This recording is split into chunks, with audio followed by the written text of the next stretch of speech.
listening to Awake Radio, straight talk for the awake and aware.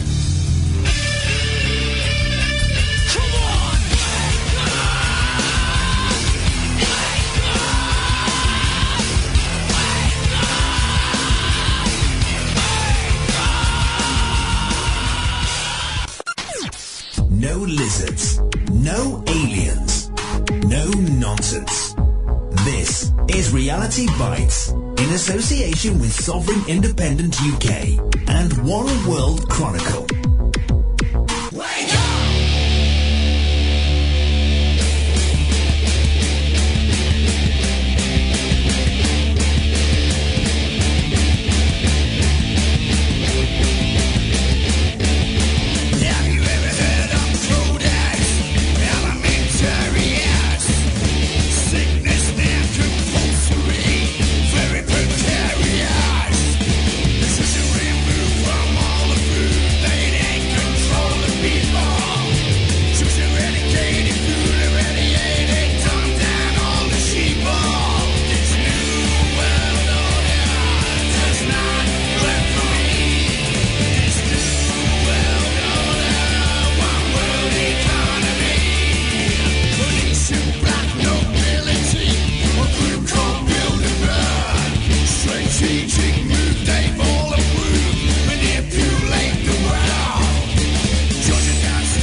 Welcome to Reality Bytes Radio on the 21st of April 2014 and GCHQ, Happy Easter, may all your eggs be unfertilised.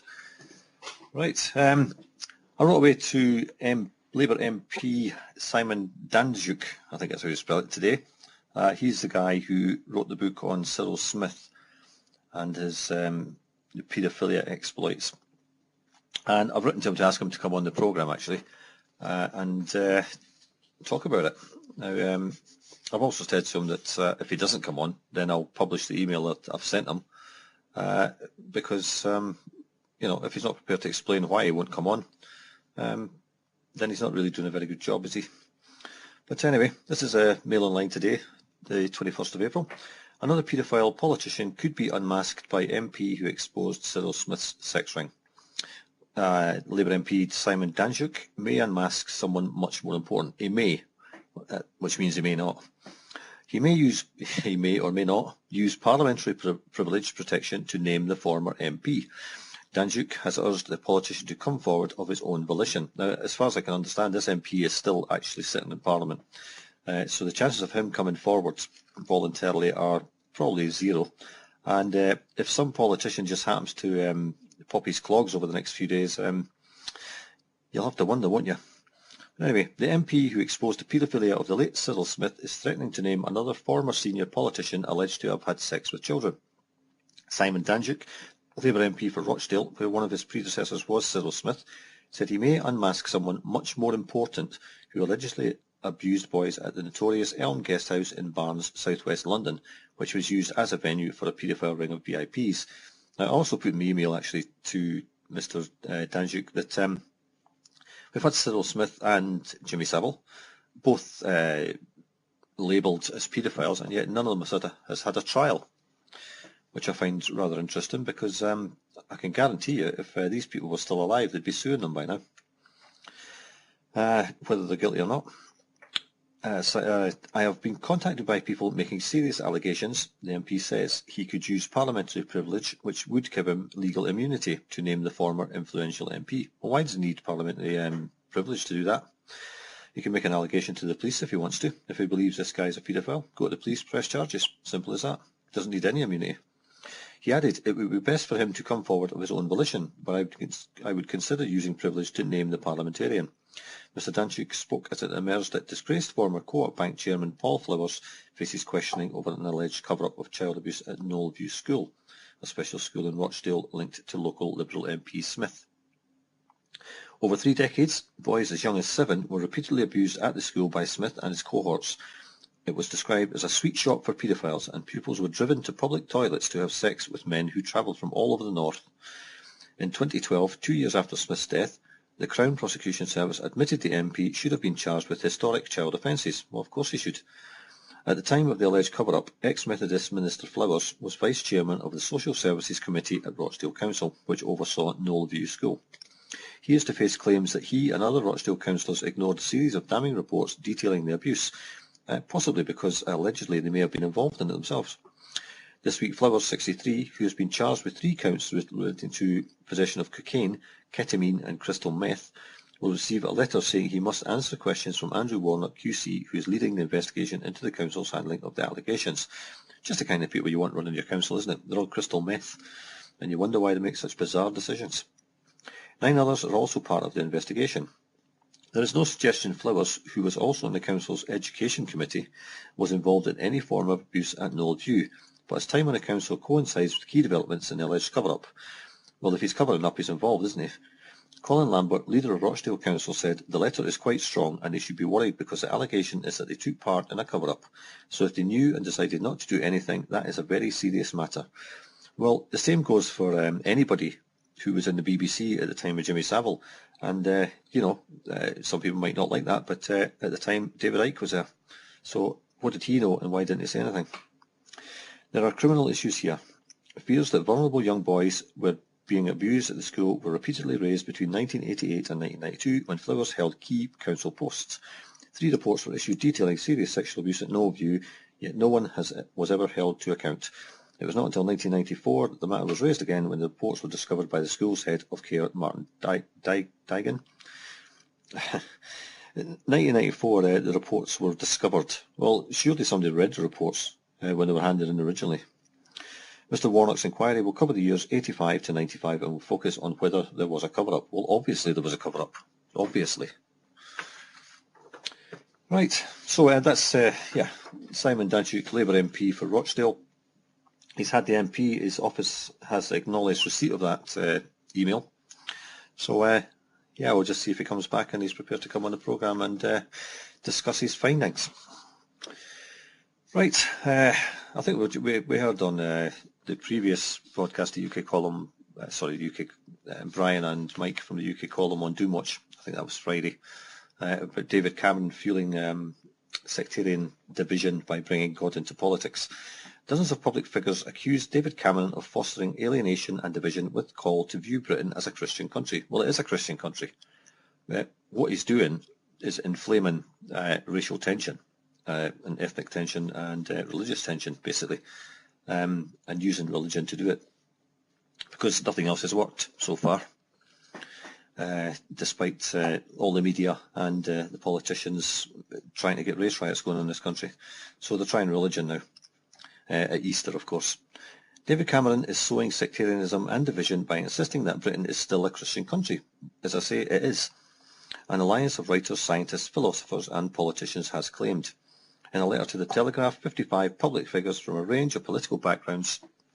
Excuse me, I've just got to turn up a little sound here. There we go. Okay, sorry. The group, which includes writers such as Philip Pullman and Sir Terry Pratchett, Nobel Prize-winning scientists, prominent broadcasters and comedians, argue that members of the elected government have no right to actively prioritise religion or any particular faith. It comes after a series of public statements in which Mr Cameron has been increasingly vocal about his own faith. Well, politics and religion are supposed to be kept separate. Last week, in an article for the Church Times, the Prime Minister said Britain should be unashamedly evangelical about its Christianity. He said he had no wish to do down those of other religions or no religion, but also criticised those who demand a strict neutrality where belief is concerned, saying it would deprive Britain of a vital source of morality. Well, what would this cretin know about morality? He has none. Going beyond the traditional warm words about Britain's religious heritage, often expressed at times such as Easter, he said he felt the healing power of faith in his own life. This is a religion that used to burn people on stakes. He's talking about here, and that's the religious heritage. His remarks were warmly received by faith leaders and seen as an olive branch to the churches after confrontations over welfare cuts and gay marriage, and claims that the government had failed to stand up for Christians. Well, it has. The signatories accused Mr Cameron of mischaracterising Britain with negative consequences for our politics and society. They said they had decided to speak out because of what they see as increasingly common incursions of religion into politics. Well, what about all the other subjects they're not speaking out on? It takes religion before they start speaking out when people are starving to death, when people are getting sent to ASOS assessments and dying. People in hospitals are getting put on care pathways. Babies are getting thrown into furnaces to heat hospitals. We'll come on to that again later.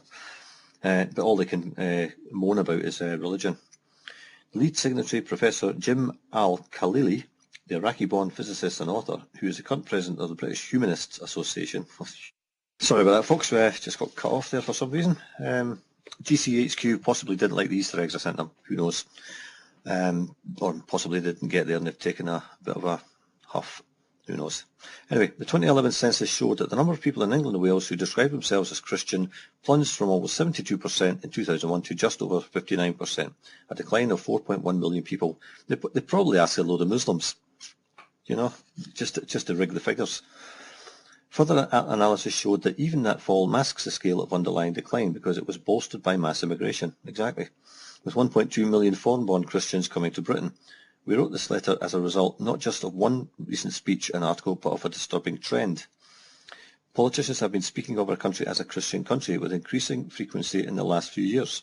Not only is this inaccurate, I think it's a wrong thing to do in a time when we need to be building a strong shared identity in an increasingly plural and non-religious society. Well, what gives him the right to say it's a non-religious society? Other signatories include Ken Foley, novelist, Maureen Duffy, the poet and playwright, philosophers such as A.C. Grayling and Peter Tatchell, the gay human rights campaigner, who I think last week I read out he wanted to give heterosexual people the same rights as homosexuals. How times have changed, eh? The Nobel Prize-winning scientists Sir John Sulston, the biologist, and Professor Sir Harold Kroto, the chemist, are among the group, as are Professor Steve Jones, the leading geneticist, and Dr. Simon Singh, the science writer. So we've got eugenicists telling us we're not religious anymore. Well, they certainly aren't. The comedians Tony Hawks, Richard Herring and Tim Minchin have signed a letter to have the television presenters Dan Snow and Nick Ross, as well as a handful of politicians. Well, you can believe comedians, can't you? They're bound to have loads of moral wisdom about them. Mr. Pullman said increasingly religious rhetoric goes against the grain of British life. It is probably an imitation of America. We imitate a lot of American things, but I think it is a very bad idea, he said. It doesn't seem to me the sort of way in which I like to see a Prime Minister behave, or any politician for that matter. What people believe is their own business, and we should not be told what to believe by anybody. Well, I wish you'd come out and say that when all these idiots are telling us that the world's warming up because of CO2. But of course, they're not. They're too busy creaming off the money that they're getting from it all. I'm sure the science writer, the eugenicist, the chemist, the biologist, and the human rights campaigner, and all the rest of them are all on board with the green agenda. I'm sure they are. Professor Jones said, I just don't quite understand why he's coming up with it now. Well, he's doing it so that you lot get on board and tell us we're not religious at all. If it's being done for some electoral reasons, I don't understand what they are. Oh, you're possibly thick then, Professor. He would be much better as Prime Minister of the whole country not to say that this is a Christian country. The Archbishop of Canterbury, the Most Reverend Justin Welby, was asked about Mr Cameron's remarks during a BBC Easter broadcast from Canterbury Cathedral. We do need to be more confident, he said. At the heart of the Christian message is the idea that we have a friendship, a relationship with Jesus Christ who is alive, and that the choice to be a follower of Jesus Christ is the most important and the best choice anyone can ever make in their lives in any circumstances. Well, not for me, mate. So the confidence that he expressed in Christian faith is something absolutely that we agree with. A Downing Street spokeswoman, unnamed of course, as the PM set out in his speech to commemorate the 400th anniversary of the King James Bible, that fake document that we're all supposed to believe is the truth, the UK is a Christian country and we should not be afraid to say so. It's the 400th anniversary of a Bible. We're told that Jesus lived 2,000 years ago. He also added that this was not to say in any way that we have another faith, or no faith, was somehow wrong. He said on many occasions that he is incredibly proud that Britain is home to many different faith communities who do so much to make the UK a stronger country. And that's that. Just stir up the hatred and try and get the ethnic and race riots going in any way possible. But anyway, Mail, 21st of April. Now, Bob Geldof is an interesting character. Everyone around him seems to drop dead, and for no good reason.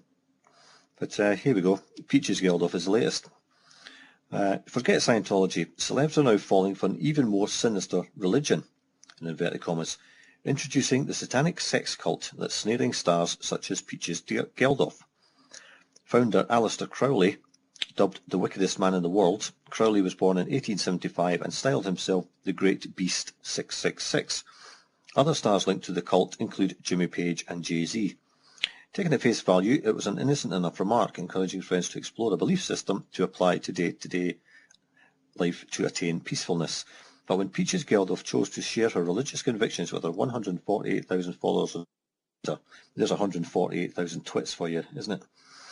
It lifted the lid on a much more sinister world than first impressions would suggest. The socialite, a 24-year-old socialite with, God, and she's got 148,000 people following on Twitter. What is wrong with people? The socialite, 24, it says, is a devotee of Ordo Templi Orientis, known as OTO, and even has the initials tattooed on her left forearm. Given her tendencies to flip between fads and fashions, at one point she was a Scientologist, more recently she has wandered into Judaism. This could be dismissed as another harmless flirtation. But a closer look at OTO and Aleister Crowley, its founding prophet, gives the lie to that assumption. Crowley, who was born into an upper-class British family and worked for MI6, I think, or MI5, one of the two, styled himself as a complete drug addict, styled himself as the Great Beast 666. He was an unabashed occultist who, prior to his death in 1947, revelled in his infamy as the wickedest man in the world. His form of worship involved sadomasochistic sex rituals with men and women, spells which he claimed could raise malevolent gods, and the use of hard drugs, including opium, cocaine, heroin and mescaline, all shipped in by the East India Company and the royal family. Crowley's motto, perpetuated by OTO, was to do what thou wilt.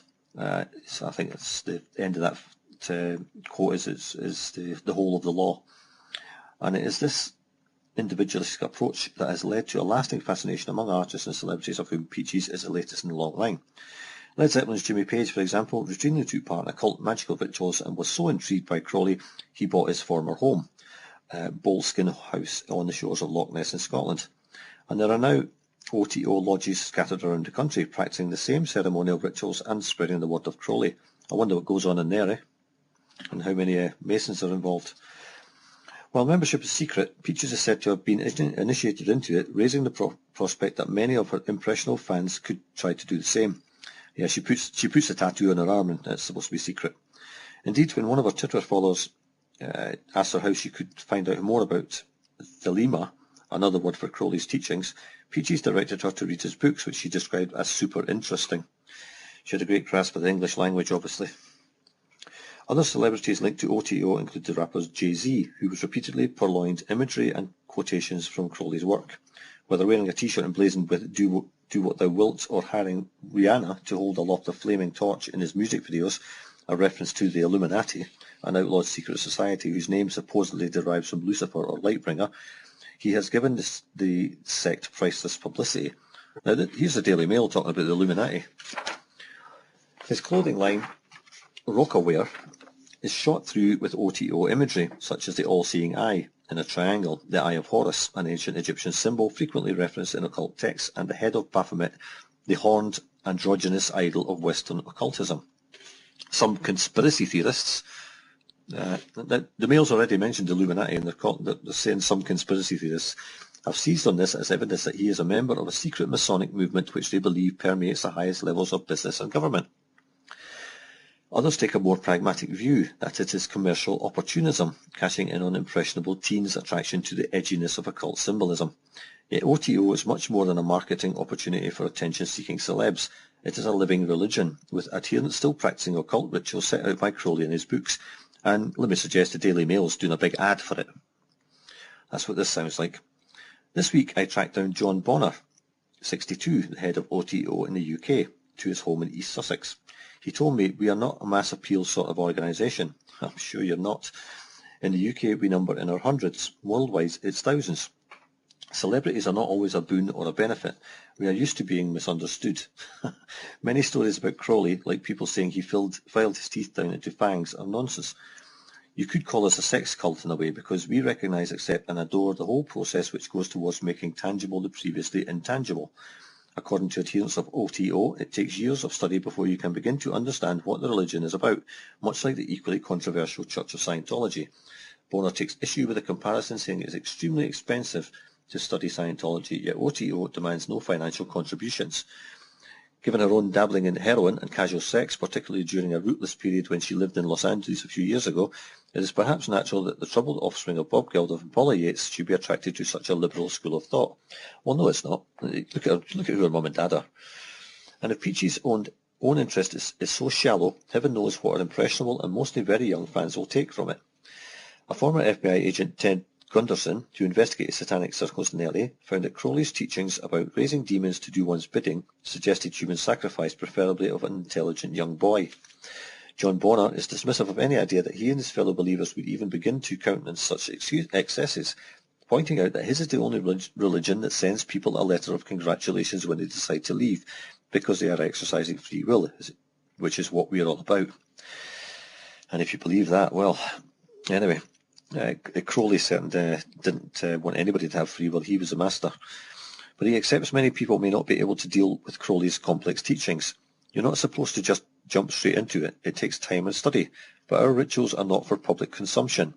You need to join us and go through the initiation process before you can begin to understand.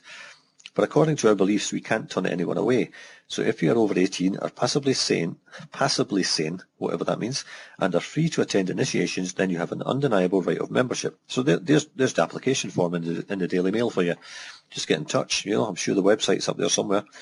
Peaches Geldof is playing with fire. One can only hope her fans treat her this latest pose with the scorn it deserves.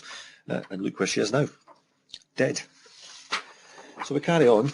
And so she's into Satanism. But here's the Express yesterday, 20th of April. Peaches Geldof will have a traditional Jewish funeral. The funeral of Peaches Geldof Cohen tomorrow is likely to be a traditional Jewish service at the church where she married 20 months ago.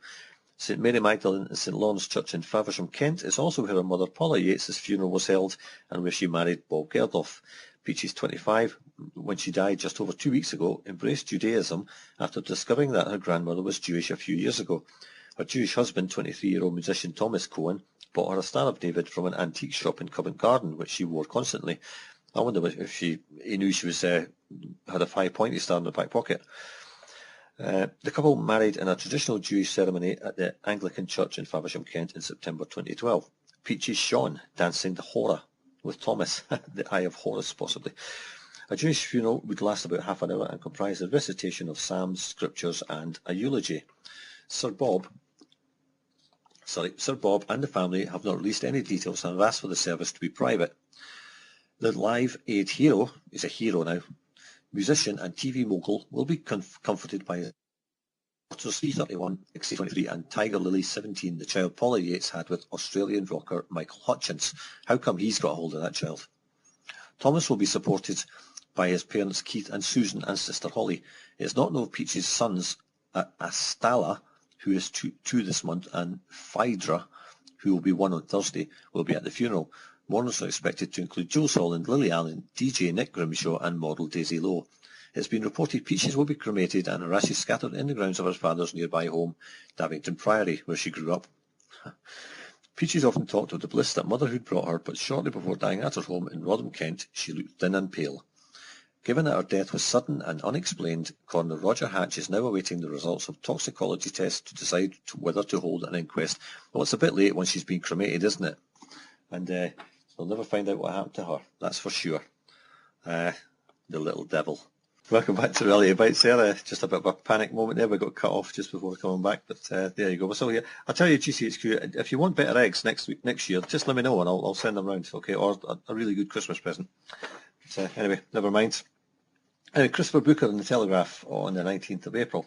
Christopher's kindly agreed to take part in the documentary we're doing in the Somerset Levels when we're meeting him on, I think, Wednesday next week, the week after this. And he's going to take part in that, so that'll be interesting. But anyway, here's Christopher Booker on the BBC. The BBC's groupthink is an enemy to free speech. On pretty well every issue, the BBC has its party line dictating what can and cannot be said. Well, tell us something we didn't know, eh? When Jeremy Paxman joins the growing chorus of those who criticise the BBC, the way the BBC has become a smug, dysfunctional, ever-overblown bureaucracy run by overpaid, unaccountable apparatchiks, one might think that they are describing the European Union, which is doubtless why the BBC loves it.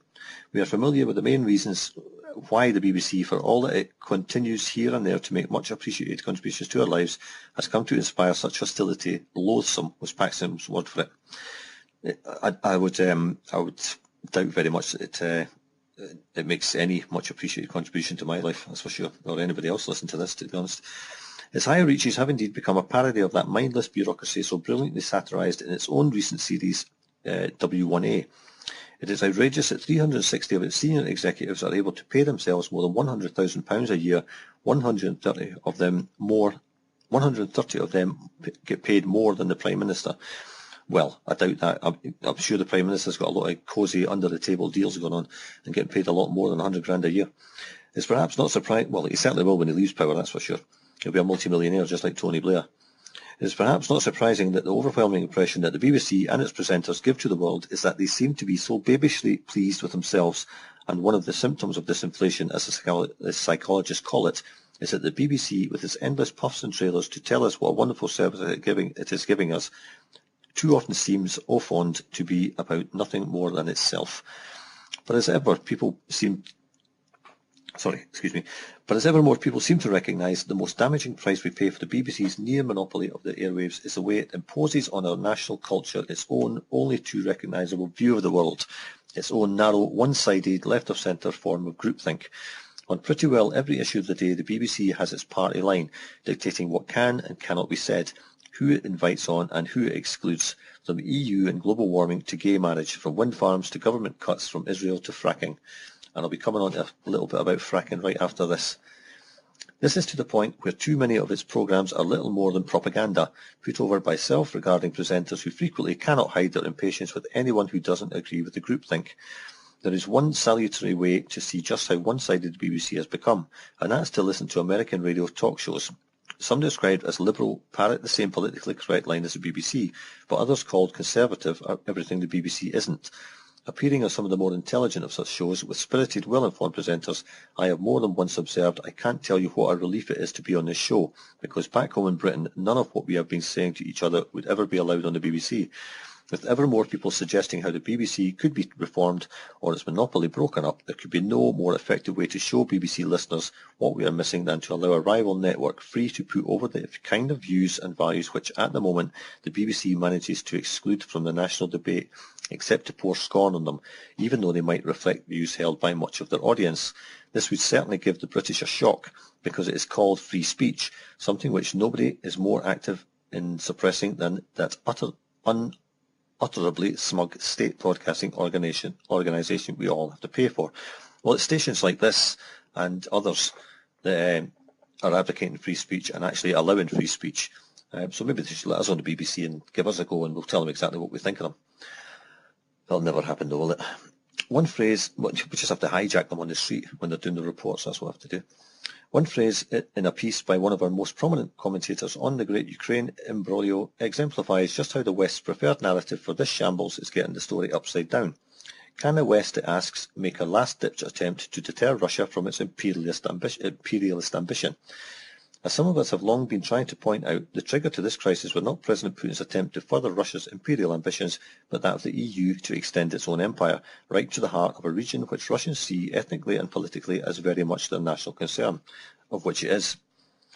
It was the ambition to absorb Ukraine into the EU that finally provoked 96% of Crimean voters to choose to rejoin the country where they belonged through most of the last 230 years. Faced with that hubris exemplified in David Cameron's boast last year that he wanted to see the EU stretching from the Atlantic to the Urals, well, that's exactly what Stalin wanted. He wanted the Soviet state to go from the Urals to the Atlantic. So here we have the EU, the Soviet EU. It is unsurprising that so many of the Russian speakers in Ukraine's industrial heartland would prefer to be ruled by Moscow than by some alien government in Brussels, and so would we. For 60 years, the European project has been driven by its ideological belief that the evil of nationalism must give way to an undemocratic, unaccountable supranationalism. By pushing its soft power right up to Russia's borders, the EU has finally gone a bridge too far. A lesson it shows no sign of learning is that there is still a real world outside its own little bubble of make-believe, where the sense of national identity and national interest cannot just be steamrolled into oblivion. And that's, I mean, he's quite right, is Mr. Booker, but he doesn't go far enough. I wish he'd go further, but I suppose he's got to pay his mortgage as well, or whatever. But anyway, you mentioned fracking there, and of course the BBC is all on board with the whole greenie agenda, and we can't have fracking because it's dangerous. It will pollute the water, and there's a shortage of water and all that rubbish.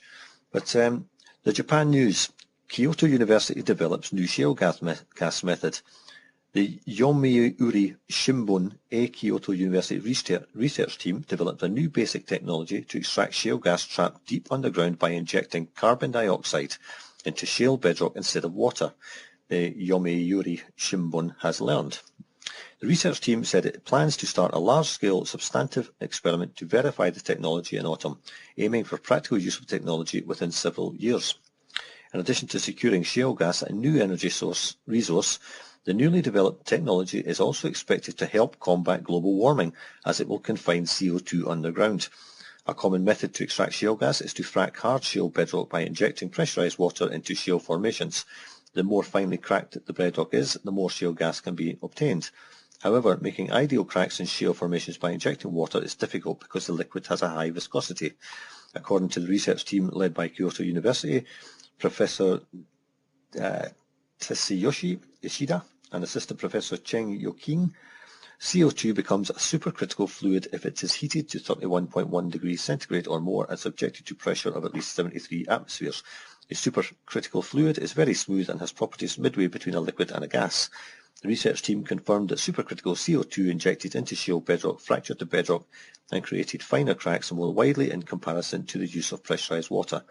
Last autumn, Japan Oil, Gas and Metals National Corporation and auxiliary organizations of the Economy, Trade and Industry Ministry designated the development of this technology as a research project. In October, the university research team will start conducting a substantive experiment to fracture granite, the hardness of which is similar to that of shale in a hot spring area in Toyama Prefecture. So, what are the greenies going to say to that? They're getting their CO2 capture, which uses exactly the same techniques as fracking, and they're getting cheap gas, which is environmentally friendly. So, Natalie Bennett, if you want to come in and discuss it, I'll be more than happy to talk to you. Although you might not be too happy to talk to me again. But there you go. Right, CCTV, The Guardian, 20th of April. CCTV in classrooms turning teachers into lab rats, union warns. Well, and the students, of course. Some 55% of teachers in CCTV classrooms say they're viewed by heads. Well, 41% say they're used to judge performance. I think the word dick might have gone in front of that word. but never mind. The use of closed-circuit video cameras is creeping into classrooms in Britain and turning teachers into lab rats, according to a survey by the NASUWT union that found 8% of teachers reporting CCTV had been installed inside their schools and observed their lessons. Worryingly, while staff and pupil safety was the most widely cited reason for the installation of CCTV, a small percentage of teachers said the footage was used to directly monitor their performance. Of course it is, and to keep an eye on them. The majority of teachers with CCTV-equipped classrooms said they could not turn off the cameras and that they were recorded constantly.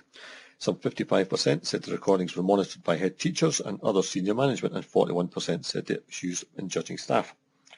One teacher said, "In my school it has been used specifically with newly qualified teachers that the senior leadership think are not performing well." Well, why don't they put somebody else in the classroom then to observe them instead of cameras? I'm sure sticking a teacher in for a couple of days is a lot cheaper and far more beneficial. Others reported that school management had viewed CCTV footage to justify disciplinary action. When I asked what my head of department was doing watching a colleague in this way, she said she was trying to catch him out, one teacher responded to the survey. Chris Keats, the General Secretary of NASUWT, said the teachers were already observed by Ofsted and other school inspectors and visitors.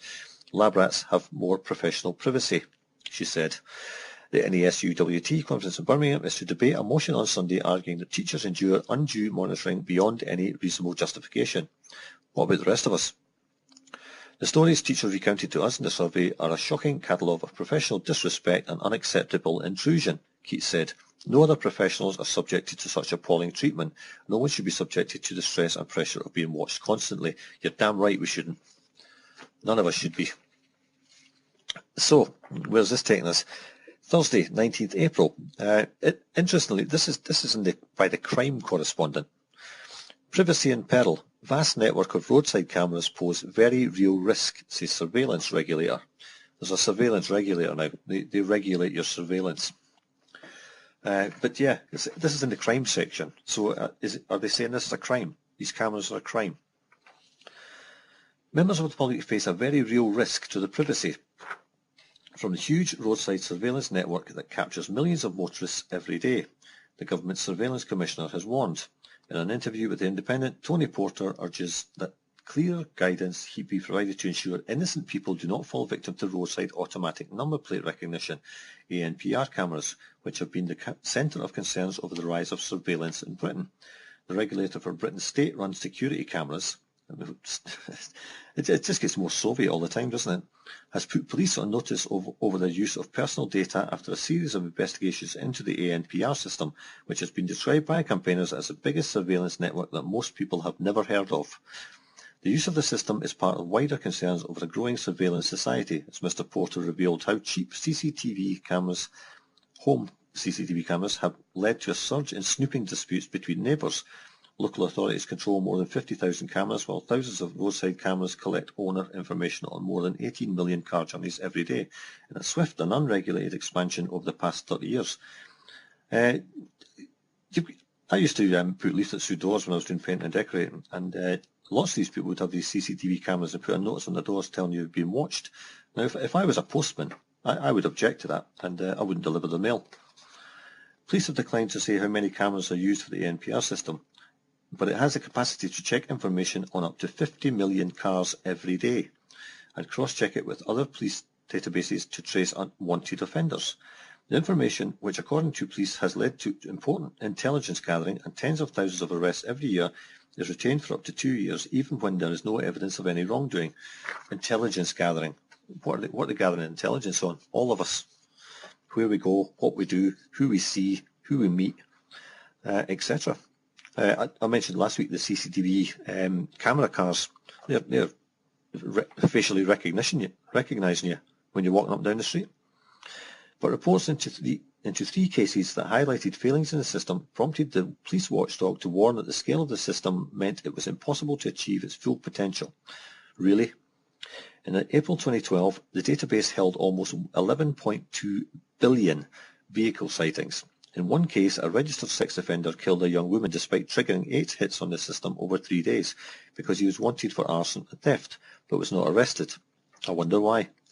In another case, a 16-year-old girl was killed by a police car travelling at up to 94 miles per hour, which was chasing a car that had triggered its in-car ANPR system. It transpired that the information was out of date and should have been removed from the system. I think there has to be a very clear guidance to officers about the way in which ANPR is used, and once it has been used, ensuring that data is removed or at least is updated to that effect. I think that's crucial, said Mr. Porter, a former senior police anti-terror officer. There's a very real risk that if systems aren't adhered to, innocent members of the public could be put at risk of having their privacy impacted on. What do you mean could be? If they're taking your number plate and get your name and address off you, then your privacy's been infringed immediately. I can't see the value of understanding how many ANPR cameras there are. There are other concerns that have been expressed, the large data grab of information and the period of retention of that information. Well, they have no right to keep any of it. The Commissioner currently has regulatory power only over state-controlled cameras in public places and has no power of compliance, leading campaigners to complain that the position is toothless.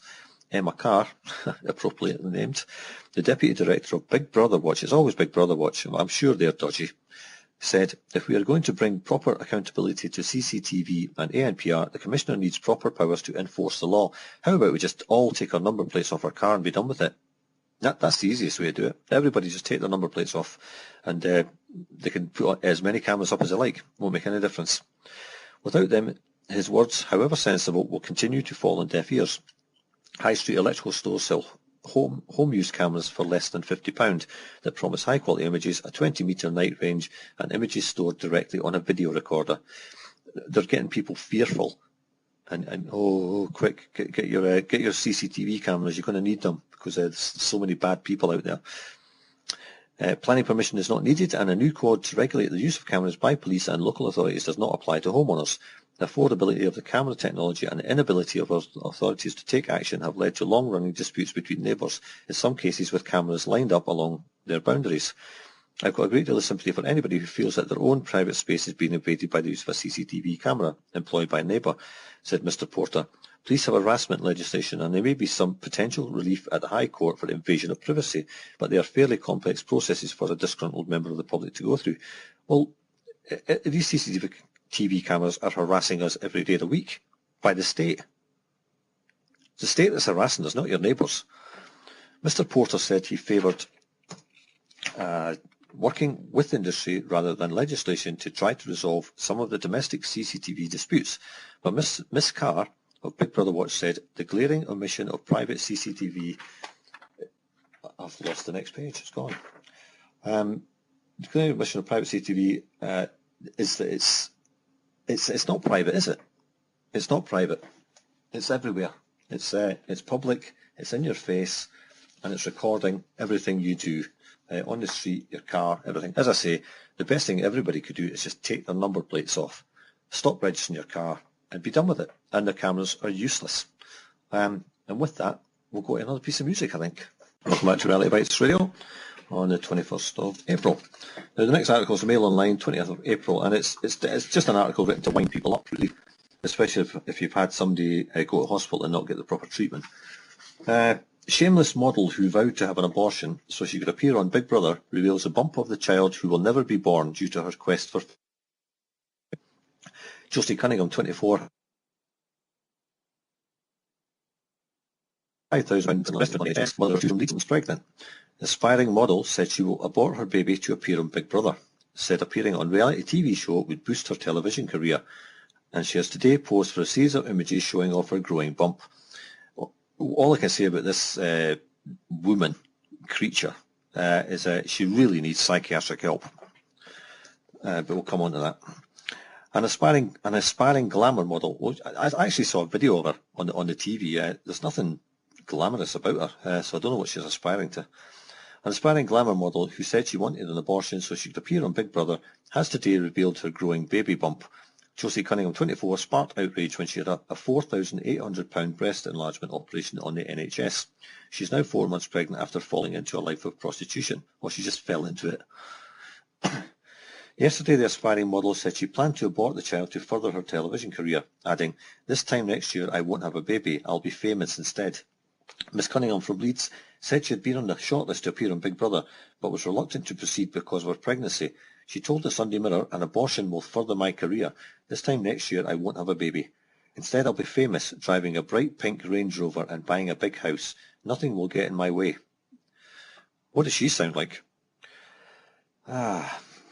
She added, I want to be famous for being me, Josie Cunningham, a glamour model in my own right. Well, she's famous now for being a complete twat.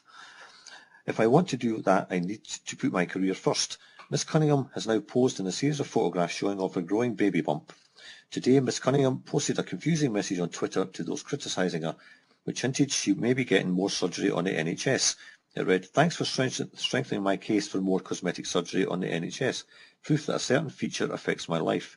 She also posted an image of a handwritten message which either read thank you, £0 online trolls Josie, or thank you to online trolls Josie, whatever that means. Furthermore, as mothers-to-be are entitled to free dental care, Miss Cunningham is said to be applying to receive a variety of procedures on the NHS. The shameless model is reportedly set to have a root canal surgery, a dental implant, a filling and a wisdom teeth removed. Miss Cunningham said she was pleased the NHS would be footing the bill for a dentistry. I didn't get pregnant to have my teeth sorted, but it's a massive bonus, she told The Sun. That's appropriate, she's speaking to them. I'm sure people will be annoyed I'm accepting the freebie, but I couldn't care less.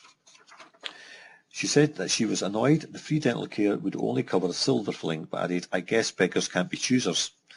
Miss Cunningham revealed she was pregnant last month, posting an image of her baby scan to her 927 followers on Twitter, another 927 twits.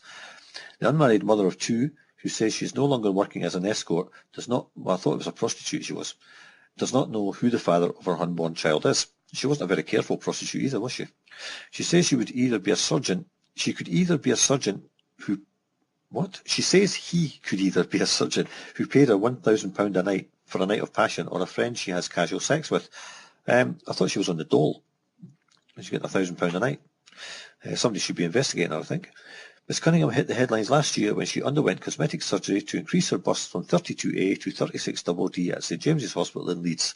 The operation caused outrage, heightened further by the same NHS trust refusing to fund surgery that would enable a 2-year-old girl with a form of cerebral palsy to walk. Well, I hope you're ashamed of yourself, Miss Cunningham, but I doubt you are. Daily Mail readers donated thousands of pounds to help fund an operation on Sophie Tomlinson's spinal cord after health chiefs decided that £25,000 surgery was too expensive. Oliver Docherty, 3, was also refused funding for the pioneering procedure called selective dorsal rhizotomy. Miss Cunningham has vowed to work to pay back the £4,800 cost of her operation, but has said that the £1,000 she had set aside to reimburse the health service has now been spent on clothes for her new baby, which she's not going to have. Last month she told how she had turned to escort work at the suggestion of a friend. I thought she just fell into it, and has slept with her fourth client, an unmarried surgeon in his mid-30s, charging him £450 for dinner and £1,000 for a night of sex. I'm ashamed to say I don't know who the father is, Miss Cunningham told Closer magazine. I've only slept with one client, but I've also been having casual sex with a friend. She was still seeing 2 clients a week until discovering she was expecting a baby, and has since worked on adult phone lines instead. Miss Cunningham has a congenital medical condition, which means she has no breast tissue and no brain, by the sound of things. She says she was bullied about her flat chest from the age of 14. Well, I'm sure a flat chest at 14 isn't unusual. Recently, she decided she wanted her breast implants removed, again to be paid for by the NHS. So that's just to wind you up. That's all that's about. And I'm sure it'll wind a lot of people up. But she's either been put up to it, or she's just a complete moron. And it's possibly both, really. And as I said at the start, she needs serious psychiatric help, I'd say. But anyway, this might help her out. Telegraph, 19th of April, record numbers on happy pills. Psychiatrists warning over soaring use of pills in depressed Britain. Well, why are we depressed, I wonder? Everything's fine and dandy, isn't it? We're all supposed to be getting better off. The economy is improving. Our politicians just love us. We should all be deeply happy. Britons are taking antidepressants to greater quantities than ever before, new figures have disclosed, with a near 25% rise in prescriptions in the last 3 years alone. According to official NHS data, more than 53 million prescriptions were handed out for drugs such as Prozac and Seroxat in England last year, a record high, and a rise of 24.6% since 2010. Well, if there's that many people on Prozac, it does make you understand why nobody's doing nothing to stop what's going on when they're full of fluoride. It means the UK now has the 7th biggest, highest prescribing rate for antidepressants in the Western world, with around 4 million Britons taking them each year, twice as many as a decade ago. And the doctors are making a fortune off it. Experts warned that many Britons will become... That's how they can afford to pay £1,000 a night to have sex with an idiot. Experts warned with fake breasts. Experts warned that many Britons were becoming hooked on the drugs and suggested that increasing numbers were turning to medication in the wake of the credit crunch to treat anxiety disorders. No, they've been told that that's the cure. Just take these pills, you'll feel all right. You'll still be in loads of debt, but you'll feel better about it. But some psychiatrists, their well-being will be fine. But some psychiatrists said too many doctors were medicalising everyday sadness or handing out pills because there were long waiting times to see a counsellor. No, they were getting paid for it. NHS guidance says antidepressants should not be offered as a first resort for people with mild to moderate depression, and says that such cases should instead be referred for talking therapy, such as cognitive behavioural therapy. Even when drugs are prescribed, it is supposed to be in conjunction with counselling. However, despite government investment in improving access to psychological therapies programmes, in some parts of the country, people wait months to access to counsellors. The National Institute for Health and Care Excellence, nice again, also recommends that antidepressant prescriptions are reviewed every 6 months, but doctors warn that many patients now end up taking the drugs for years and even for whole lifetimes. Well, that's because they're highly addictive, and to try and get off them is a nightmare. Dr. Joanna Moncrief, an author on mental health drugs and consultant psychiatrist at North East London NHS Foundation Trust, said she was concerned that society was becoming dependent on medication. Well, she's right, and so are the doctors for their fat salaries. Being depressed from time to time is a universal human experience. Diagnosing people with a medical disorder and prescribing a pill may appear to offer an easy answer, but in reality it throws up more problems. Okay, back again. Oh, give me a pill someday. I don't know where I got to, but anyway. By encouraging people to view their difficulties as a disease which is outside their control, antidepressants may make people less competent to manage their problems in the long run. Or a radio programme. As a society, our dependence on antidepressants makes us less resilient and less resourceful in the face of the everyday challenges of modern living. There's that resilient word again. Last week, the World Health Organization, you can trust them, warned that prescription levels in many countries have gone through the roof, and I bet there's people in the World Health Organization rubbing their hands with glee and packing their bank accounts because they're all on board with the big pharma companies supplying the drugs. Dr. Matt Mujin, head of mental health at WHO Europe, said, on the demand side, people know antidepressants work. No, they don't. I would even argue there's a degree of fashion about antidepressants. On the supply side, antidepressants have become cheaper and more easily available. My worry is that we are medicalising all forms of sadness in the belief that antidepressants are a safe drug that you just prescribe, the psychiatrist said. Well, they're the ones that write the manuals, that give us all these stupid diseases that we're all supposed to suffer from. Figures from the Organisation for Economic Cooperation show that in the past decade, use of antidepressants has doubled in the UK, with 71 daily doses for every 1,000 people, compared with 38 daily doses per 1,000 people a decade ago. In France and Germany, the current figure is 50 doses a day, and in Italy is 42 doses a day. There has been a particular rise in the use of a family of drugs called selective serotonin reuptake inhibitors, SSRIs, which include Prozac and Seroxat. There have been concerns that some of these drugs may be linked to suicide attempts among younger users. You're damn right. It's not just attempts, it's actual suicides. 10 years ago, medical watchdogs ruled that Seroxat should not be prescribed to those under the age of 18, although the drug fluoxetine, best known by its brand name Prozac, can be prescribed to children and teenagers. So that's it, dose them up with fluoride. That'll do the trick. Just dumbs you down and makes you docile. It's got nothing to do with being antidepressed. Mr. MP Jim Dobbin, chairman of the All-Party Parliamentary Group on Tranquilizer Addiction, said, I am really concerned about this trend. There are serious problems with addiction to antidepressants. Tell us something we don't know. I mean, I've been hearing about this since I was a child.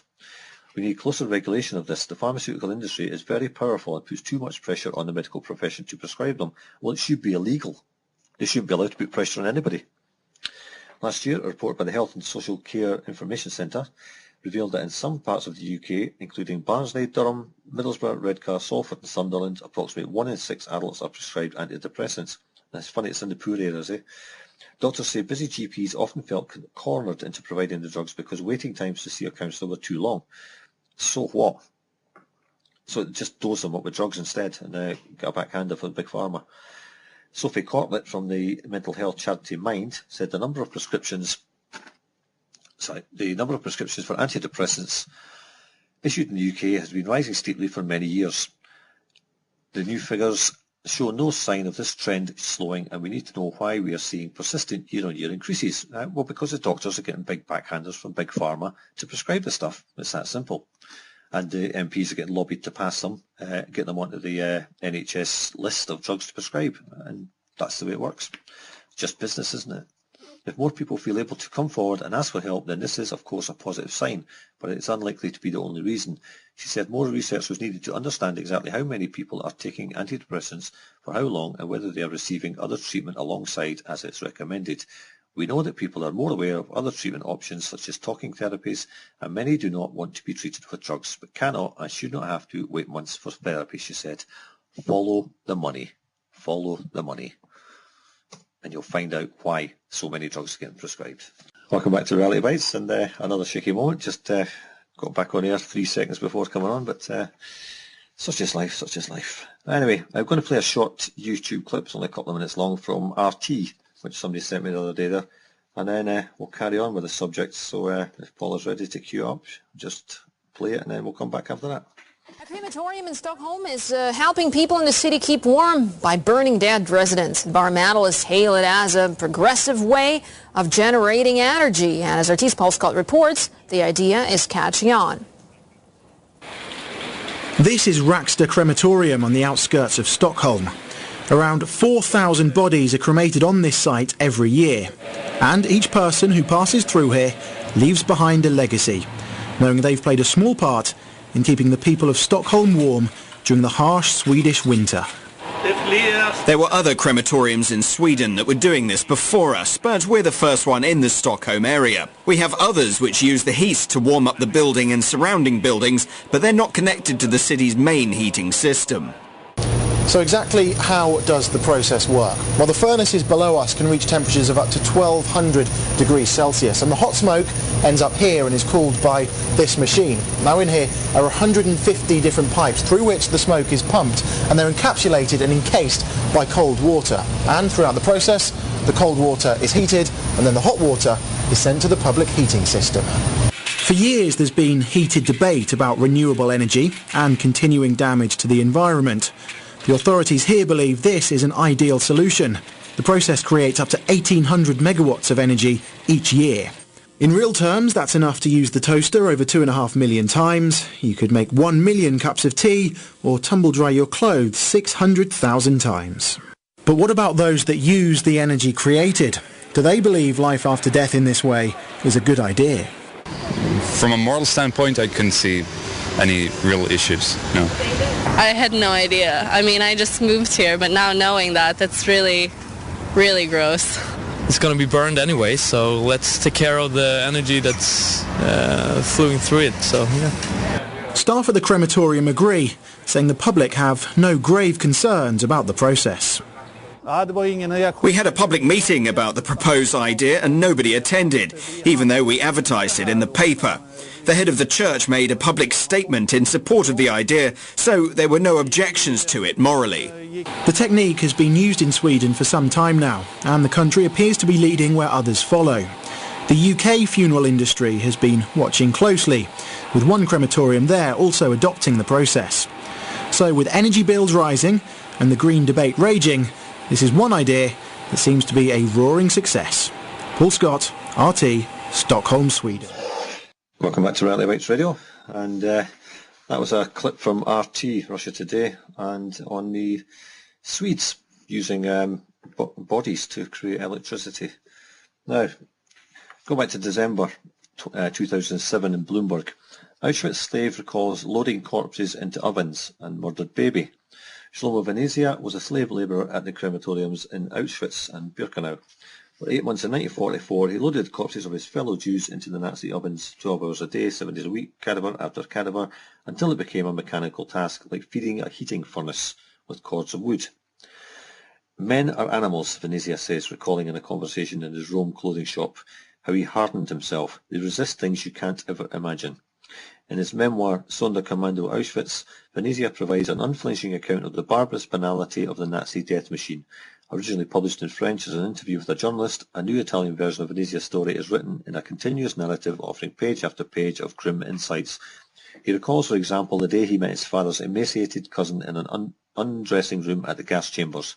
Venezia offered him the only solace possible, he writes, some sardines and a lie that the Zyklon B would kill him quickly.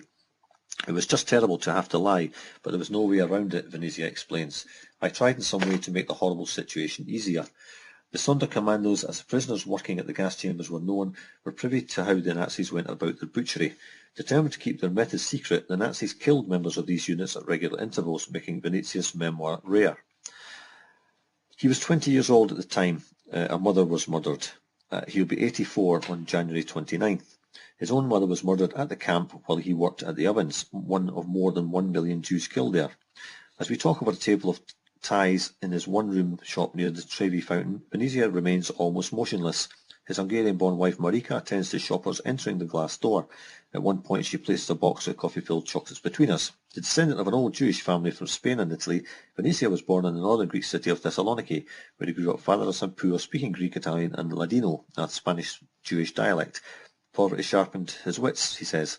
Working the black market in Nazi-occupied Greece, Venezia learned some German, which may have saved his life. In the camp he escaped beatings by understanding when guards shouted out the number tattooed on his arm, 182727. Cutting the hair off cadavers, pulling their gold teeth and dragging them to the furnaces became mechanical, Venezia says, because it was the only way to stay sane. The routine broke down only once, he recalls, when the prisoners were confronted with the lifeless body of a woman possessing the absolute beauty of an ancient statue. She looked like a woman in a painting, Venezia says, pausing for a moment in reflection, like Mona Lisa, yet there was nothing to do but cremate her. Another day his unit found a live baby trying to suck its dead mother's breast among a heap of corpses in a gas chamber. The prisoners watched without protest as a Nazi guard unloaded his pistol into the infant. There were so many terrible things that happened, he says. Every day it was something else.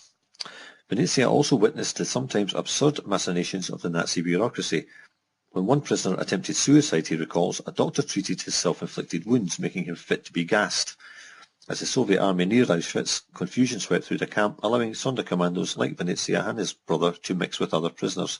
German soldiers marched some 5,000 survivors for days through the freezing Polish winter until they were out of reach of Soviet troops. Then they herded the prisoners onto trains bound for Austria, where they were eventually freed by US forces. Venezia never talked about Auschwitz, even with his wife and children, until he visited the camp in 1992. At the time, Italy was experiencing a resurgence of anti-Semitism, and he decided to tell his story.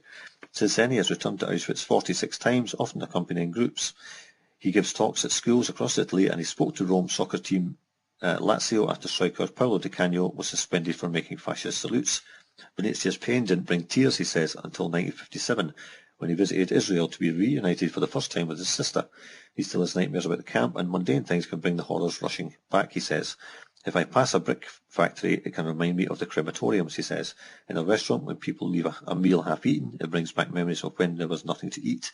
These things will never leave me. Now, we move on to The Telegraph, November 2011. A dead heat. Crematorium to sell power for National Grid. A crematorium is planning to become the first in the UK to generate electricity to sell to the National Grid by using the heat from its furnaces. Durham Crematorium wants to install turbines in 2 of its burners, which would use the heat generated during the cremation process to provide the same amount of electricity as would power 1,500 televisions. What a great use for electricity, eh? A third burner is to be used to provide heating for the site's chapel and its offices. This scheme would be the first of its kind in the UK, but industry experts say that it could be followed by other similar projects. Many crematoria are currently replacing their furnaces to meet government targets on preventing mercury emissions from escaping into the atmosphere. Up to 16% of all mercury emitted in the UK comes from crematoria because of fillings in teeth. Left unchecked, that figure is predicted to rise to 25% by 2020, so I guess they'll be pulling the fillings out, won't they?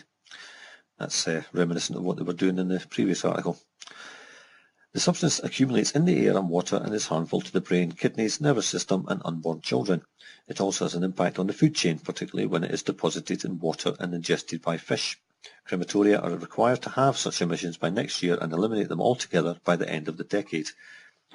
Some have already fitted systems which use the heat from the burners to provide heating for the buildings, nearby offices and in one case a swimming pool. Durham Crematorium, which is run by the local county council, is currently undergoing a £2.3 million project to install 3 new furnaces. How many people do you expect to die in the coming few years? The first phase, due to be completed early next year, will see a heat recovery system fitted to one burner to provide heat for the building. A second phase is planned, which will then see the installation of turbines on the other two burners to generate electricity. A series of open days are planned in an effort to get public support for the scheme. They better not go too close to the furnaces, they might just end up in them. Alan Jose, the crematorium superintendent and registrar, said, "We calculate that we will have far more electricity than we can possibly need, so we will be feeding a reasonable amount into the grid. If there is genuine spare capacity to generate electricity, then we are certainly interested in investigating that. And if it was thought to be acceptable in the eyes of the public, we would almost certainly pursue that." Well, it shouldn't be acceptable in the eyes of the public at all. Apart from it being common sense for us to try to conserve energy, it also enables us to keep the fees down. Oh, that's great, isn't it? Let's burn granny so you can use your toaster a bit more often. But hey, your cremation will be cheaper. Mr. Jose, who had also a local branch secretary of the Institute of Cemetery and Crematorium Management, said details of the National Grid scheme were included in the original planning document for Phase 1 to ensure there were no secrecy around the plan. We don't want to become known as a power station rather than a crematorium, because we try to provide a reverent and decent place for people to have a cremation service. He said they were anxious not to upset people over the plans and had already rejected installing solar panels on the roof of the building. The amount of electricity which could be produced by the furnaces would depend on how much they are in use. In other words, how many bodies are burning. The crematorium currently has around 2,100 services a year. On some days all 3 burners are required, but on others only 1 is needed, so why are they putting in another 3? The turbines will be powered by steam produced from cooling the extremely hot gases at temperatures of at least 1500 Fahrenheit that are used to cremate bodies. It means most of the heat comes from the gases used in the cremation process, with only a negligible amount from the bodies themselves. Yeah, right. Engineers estimate that each turbine can produce up to 250 kilowatts an hour, although some of this would be lost during the conversion process. Engineers estimate that with both furnaces operating efficiently and on full power, they could power around 1,500 television sets. In return, the crematorium would receive an income from energy companies under the feed-in tariff scheme. The heat recovery system being installed for Phase 1 will provide around £2,500 worth of heating per month. Danny Heinrich, a nice Nazi name if ever I heard one, UK Technical Director for IFZW, the German firm installing the system, said, well, they're no strangers to that, are they? There will be big progress in developing these systems in the next 10 years or so. Yeah, that's when they're expecting more bodies in. The rising cost of electricity will push it forward. We can tick a lot of green boxes, but it will all depend on the efficiency that can be achieved. In the UK, around 75% of the dead are cremated. Dr. John Troyer from Bath University Centre for Death and Society said such schemes were likely to increase, but only gradually. Conceptually and theoretically, it is absolutely possible. He said, but when you're talking about how to handle dead bodies, you need to take time and move slowly to avoid sounding too glib, insensitive, or utilitarian, or totalitarian, I think he should have said. But see, he's admitting that you have to move slowly because the public just won't accept it. But unfortunately, they are accepting it. This comes from a site called strangerdimensions.com, February 2012. Crematorium will be used to heat swimming pool in the UK. In what could be considered a macabre development, the Redditch Borough Council in England has decided to warm a local swimming pool with heat generated from burning bodies. The plan will go into effect sometime this spring. In the future, the British government may even implement the idea throughout the country. Some think this is a bit strange. For example, a British Labour Union has said the idea is sick and an insult to the local residents. Well, it's an insult to the dead as well, and the relatives. However, the heat created in a crematorium exists whether it's used or not, and this is a somewhat novel idea in a world desperately seeking alternative energy sources. What do you think? Is this a good idea? Well, what do you think, folks? Is it a good idea, or is it just sick? Welcome back to Reality Bytes. The heating's on, but hopefully it's not being generated by my burning relatives. Firm offers to build an incinerator for free. This is in the Irish Independent, December 2012.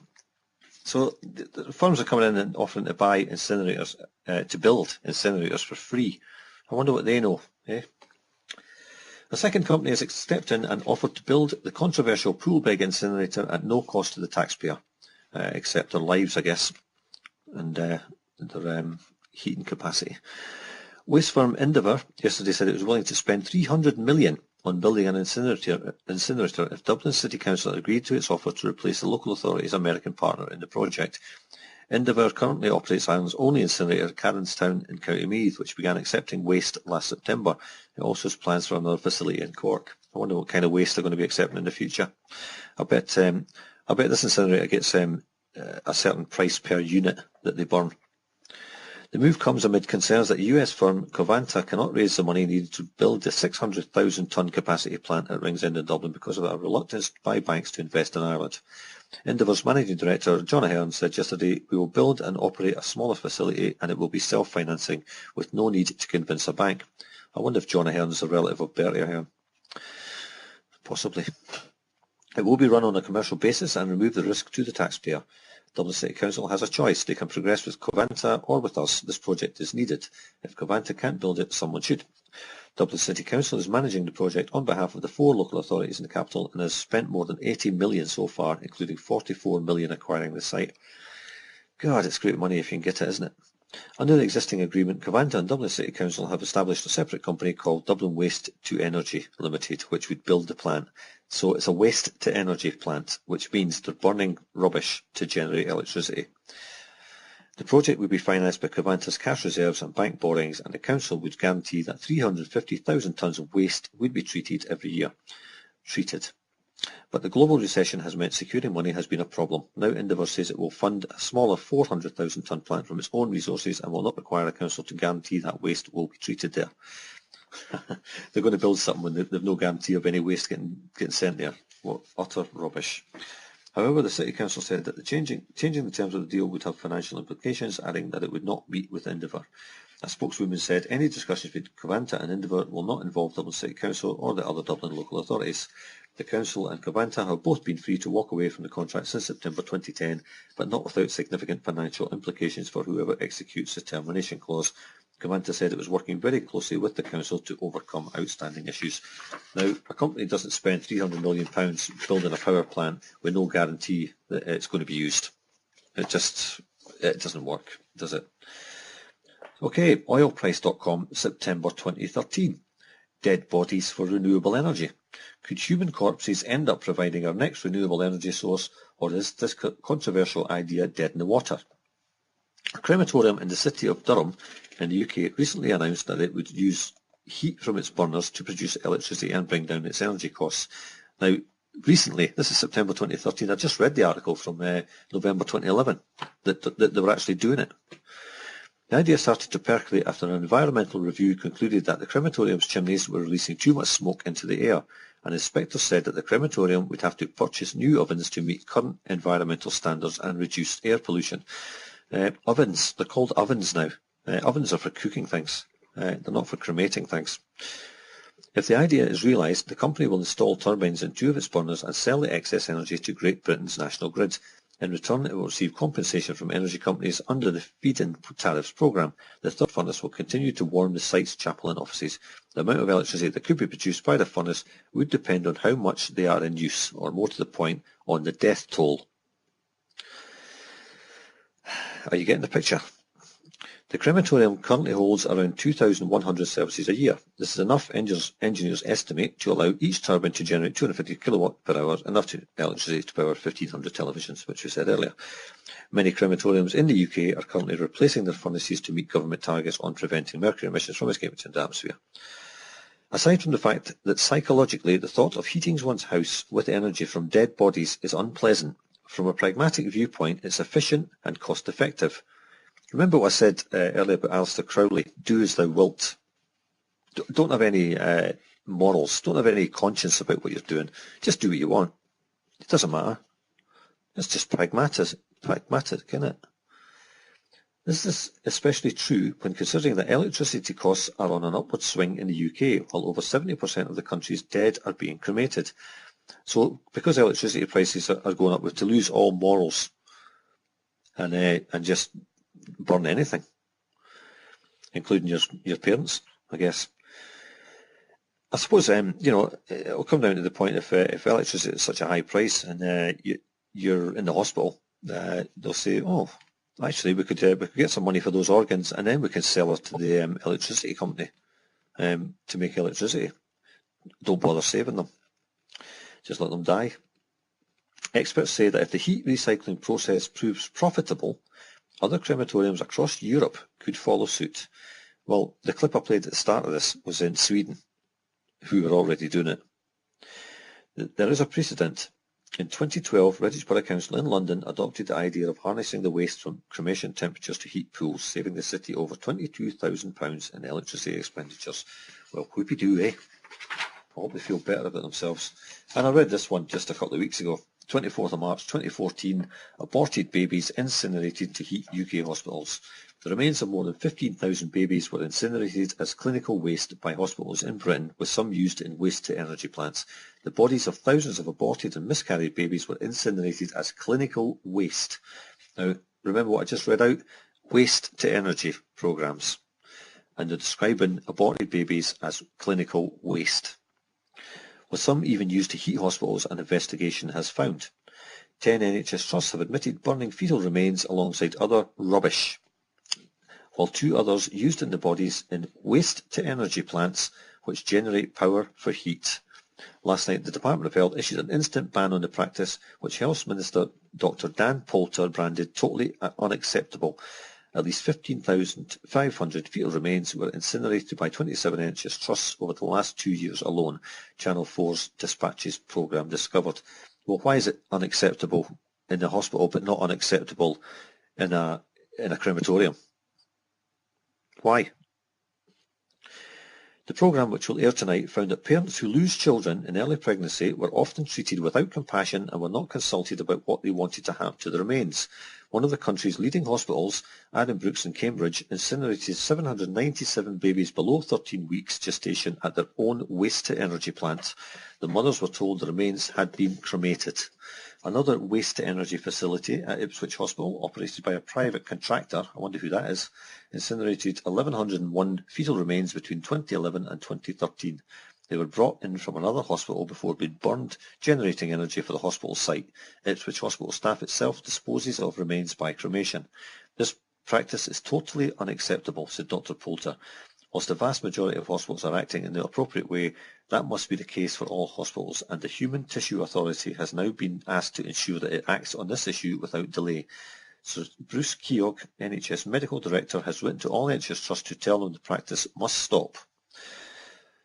Well, they'll probably just send them to the crematorium then, and let them do it. The Chief Medical Officer, Dame Sally Davis, has also written to the Human Tissue Authority to ask them to make sure that guidance is clear, and the Care Quality Commission said it would investigate the programme's findings. It sounds like the cremation of care to me, if you know what that is. Professor Sir Michael Richards, Chief Inspector of Hospitals, said, "I'm disappointed trusts may not be informing or consulting women and their families. This breaches our standard on respecting and involving people who use services, and I'm keen for dispatches to share the evidence with us. We scrutinise information of concern and can inspect unannounced if required. A total of 1 in 7 pregnancies ends in a miscarriage, while NHS figures show that around 4,000 stillbirths each year in the UK, or 11 a day. Now, a stillbirth could be 9 months old. It could be an actual baby. And the parents are just told it's been thrown into the fire. They don't get a chance to bury it. A spokesman said that Ipswich Hospital NHS Trust does not incinerate fetal remains. No, they just send them to some other hospital to do it. She added that the Trust takes great care over fetal remains. Yeah, they transport them safely to another hospital to burn them, to use them for electricity.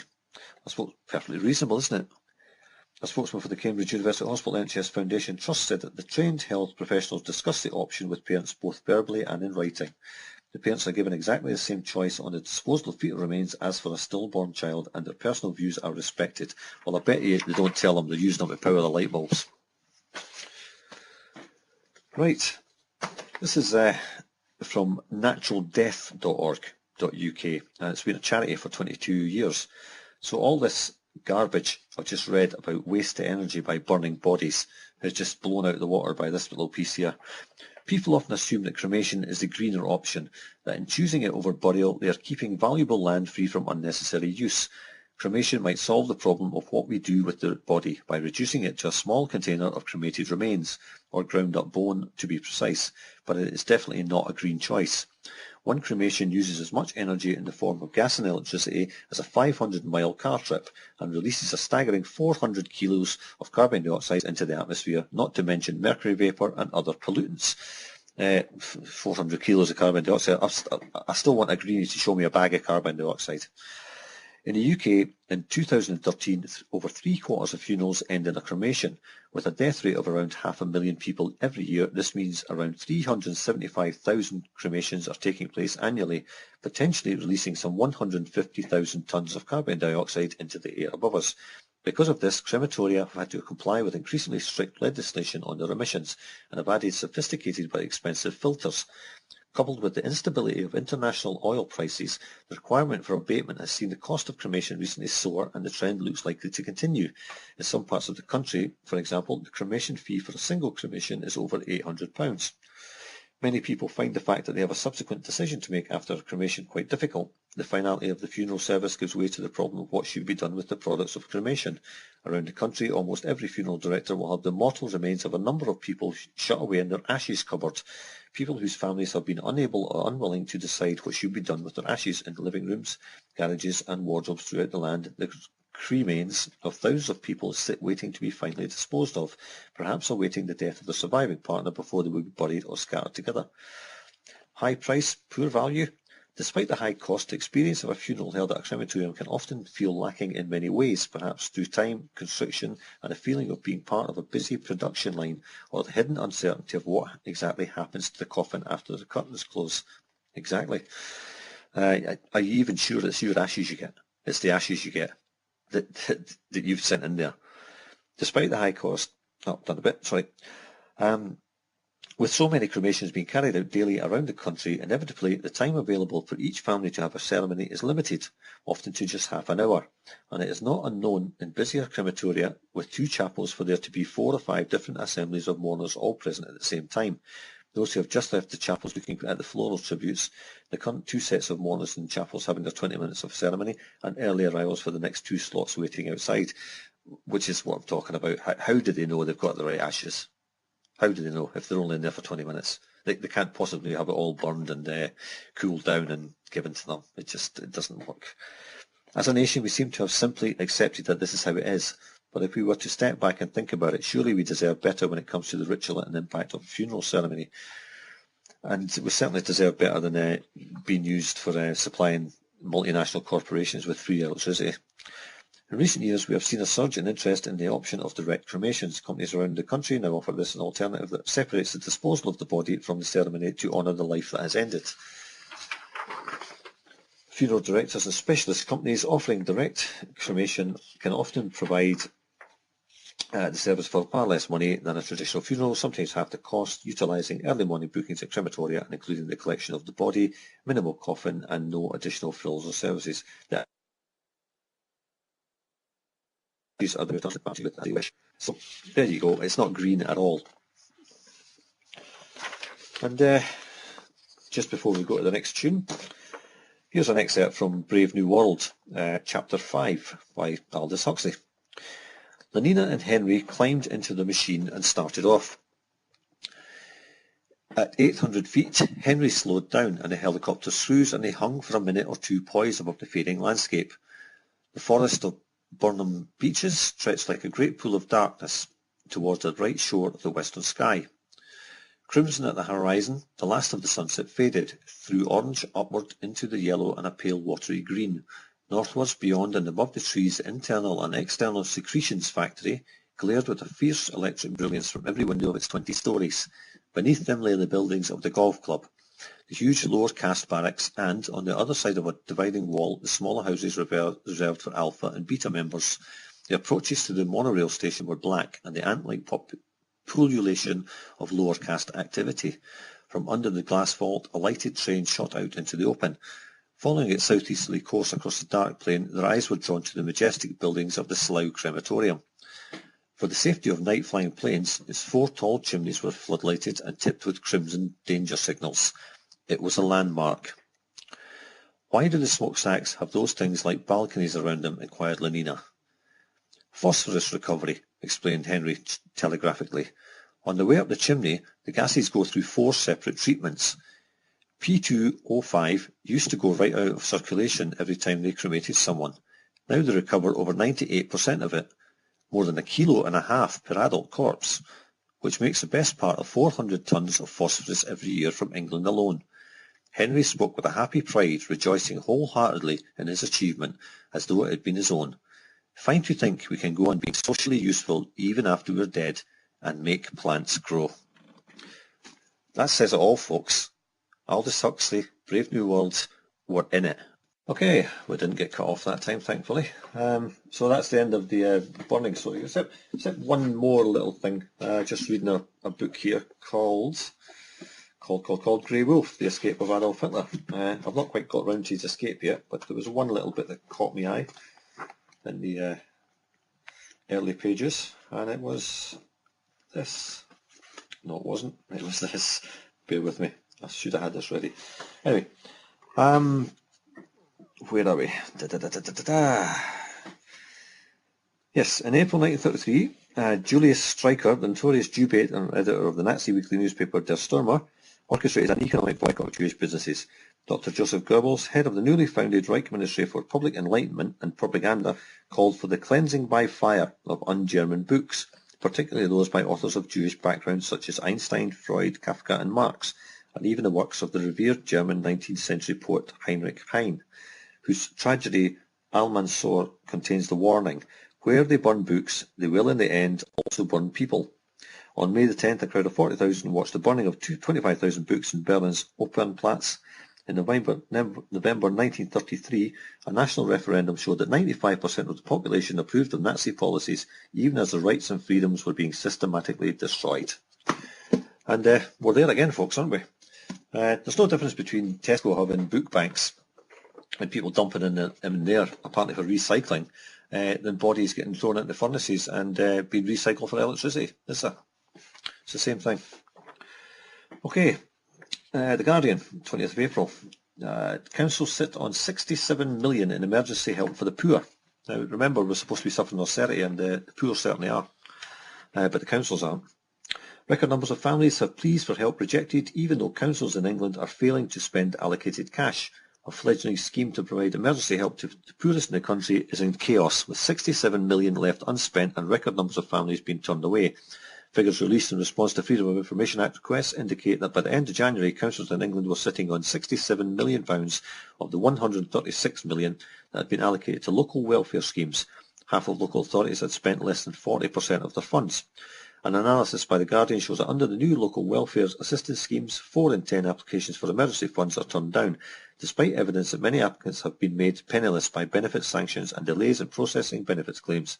Under the previous system, the social fund, just 2 in 10 were. In some parts of the country, as few as 1 in 10 applicants obtained crisis help. Well, I hope if somebody dies, they sue the council. People just shouldn't be taking this, should they? As I just read out, people just go along with things and have every bit of right they've ever had stripped off them until they've got nothing, until they're basically starving and dying because they didn't do something at the time. The schemes were designed to help low-income families in crisis, such as those in danger of becoming homeless or subjected to domestic violence. Charities and MPs have warned that those denied help are turning to food banks and loan sharks. Gillian Guy, Chief Executive of Citizens Advice, which offers debt and legal advice, said the emergency financial support system was in chaos. When the safety net fails, people are left with no way of putting food on the table, paying the rent or keeping the lights on. Maybe they should just burn Granny and Grandad. I'll do it. Confusion over what help is available and who to approach means that people who need support are left high and dry.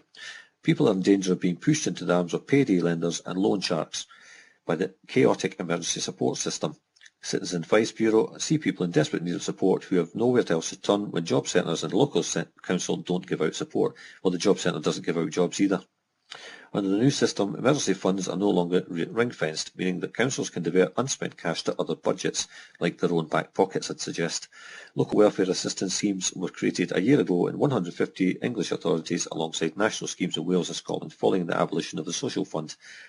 Most schemes do not offer cash or loans, but support in kind, such as food parcels and supermarket vouchers. Cut off again. Anyway, okay, right. Councils told The Guardian they had provided less in emergency funding than in the past because there was a lack of public awareness of the new system.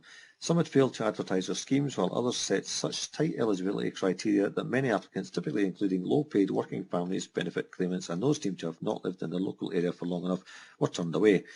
Simon Danczuk, the Labour MP for Rochdale, we started off with him on the paedophilia, who has repeatedly raised the issue of local welfare in Parliament, said his constituents frequently reported struggles to get crisis help. Constituents he has helped include a low-wage family with 3 children, including an 11-month-old baby, who applied for £35 a week, £35 to pay for gas, electricity and baby food to help them until payday. The council scheme initially referred the family to a food bank. After lobbying by Danczuk, they were given £20 for the energy costs, but were refused money for baby food. The 35 quid they wanted. Do they sound like benefit scroungers? 35 quid. You put more in your car for petrol every few days, you know. A pregnant mother and her partner, who after benefit changes were left with £7 a week for food after rent and council tax, they were told they could not apply as the scheme was for genuine emergencies only, such as fire and flood. So starvation is not an emergency anymore. In each case, Danczuk believes the families would have qualified for emergency support under the social fund. How do people get themselves in this situation? How are people in this situation in the first place? It's not because they want to be. I mean, the system stinks. The whole system stinks, and these effing politicians, well, they need stringing up. That's all there is to it. They need stringing up. Central and local government are pushing people into the hands of payday loan companies and food banks. Well, payday loan companies should be abolished, shouldn't they? They should be legal, but they aren't, of course. They have in effect privatised the lender of last resort, he said. A spokesman for the Department of Work and Pensions, which funds local welfare schemes run by 150 local authorities across England, said, in contrast to a centralised grant system that was poorly targeted, councils can now choose how best to support those most in need. It is for local councils to decide how they spend their budgets. So they just pass the buck, don't they? There's Ian Duncan Smith again.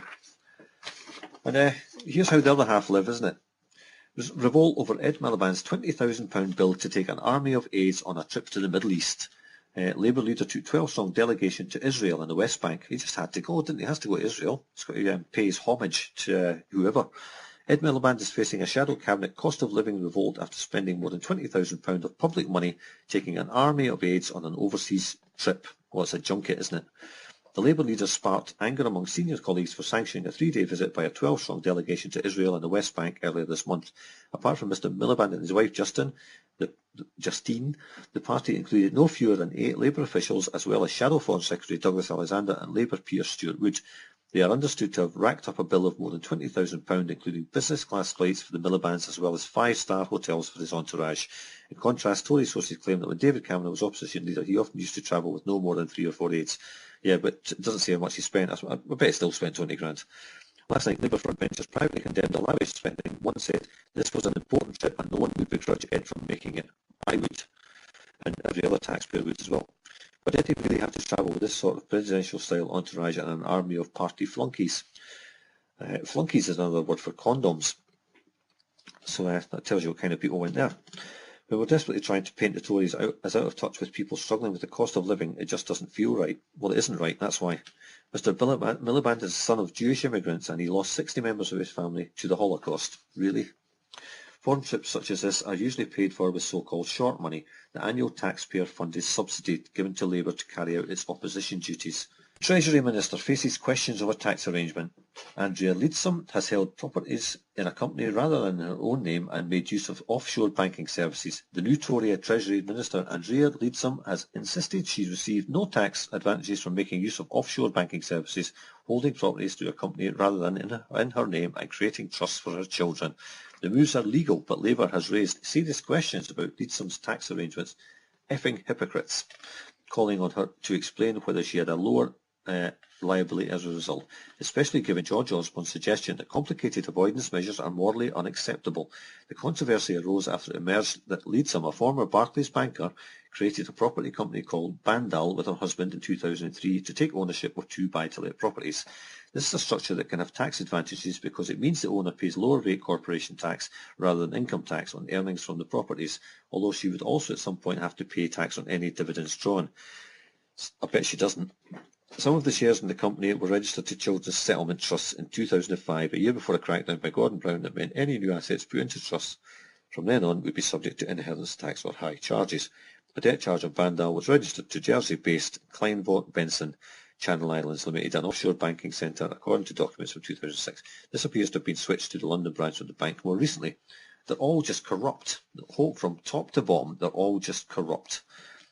Leadsom was also elected MP for Northamptonshire South in 2010, stepped down as a director of the family company in February to be replaced by her 18-year-old son.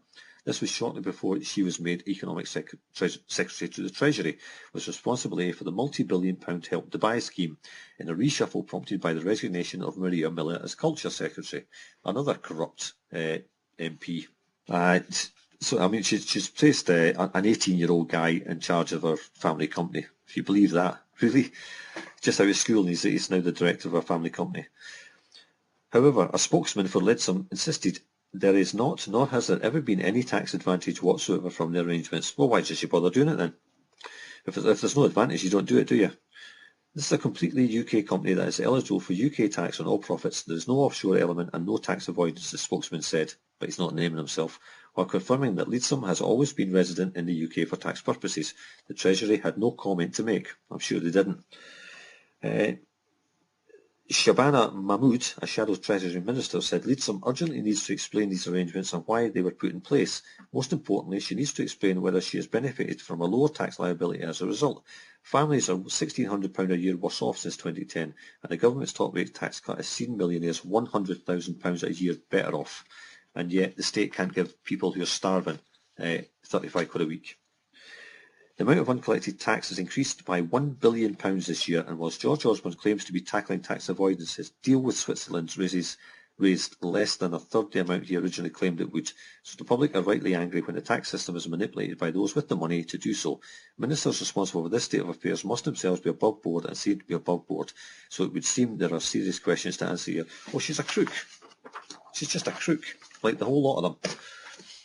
And here's another one. Nigel Farage among MEPs to benefit from EU's second pension scheme. Conservative, Labour and Liberal Democrat MEPs, along with Nigel Farage of UKIP, benefit from secretive, heavily subsidised EU pension scheme that will cost the taxpayer an extra £187 million. MEPs, including Nigel Farage and senior Conservative, Labour and Liberal Democrats, benefit from a secretive, heavily subsidised EU second pension scheme that will cost the taxpayer an extra €227.7 million, or £187 million, it can be revealed. 38 of Britain's 73 serving MEPs are members of the European Parliament's additional voluntary pension scheme, meaning they could receive over £41,000 a year extra, above and beyond their main EU pension. The actuarial deficit of the scheme, the black hole that the taxpayer is liable for, rocketed by €72.1 million, £60 million in 2012, and is now £187 million in the red. Mr Farage is one of the MPs known to be in the scheme, which keeps the identities of its members a closely guarded secret, despite the fact that 66% of its assets come from public funds. He defended his participation in the scheme that could give him a combined pension pot worth an estimated £71,000 a year by 2019 if he remains a British MEP after elections to the Parliament on May 22nd. It is not a system that I defend, but it is the system, he told the Telegraph. Oh, that's all right then, isn't it? The payments should be reduced. The circumstances have changed and the payments should be cut, but I don't think they will be. I bet he doesn't hope they are either. That's the guy that wants out the European Union, but he's going to get a pension of £71,000 a year. Do you really think he wants out of it? Saeed Kamal, the leader of Conservative MEPs, and Glenys Wilmot, who leads the European Parliamentary Labour Party, are among the scheme's members, as well as Sir Richard as Sir Graham Watson, the president of the EU-wide alliance of Liberals and Democrats for Europe. Their names are only known following the publication of leaked documents by Hans-Martin Tillak, a German investigative journalist and the Open Europe think tank. Well done, Hans-Martin Tillak. At least there's one investigative journalist doing some work. This scheme is one of the oddest and most objectionable creations to come out of the EU. Many MEPs who should know better have unfortunately been part of it, said Mats Persson, the director of Open Europe. The scheme should be closed immediately. British taxpayers have already contributed over 100 million to the fund. European Union court papers show that the fund will be entire. Okay, we'll cut off again there, but the last tune is going to come on, so I'll just finish up with this. Yeah, 187 million pounds lost by these crooks gambling with taxpayers' money. Yet these guys are still going to get their pensions of 71 grand a year. They're all crooks, folks. Every last stinking one of them. It doesn't matter what party they're in. It doesn't matter if Nigel Farage says he wants to get out of Europe. He doesn't want to get out of Europe. He's making far too much money. And with that, we'll go to the last tune. And this is Mudhoney. And the money will roll right in.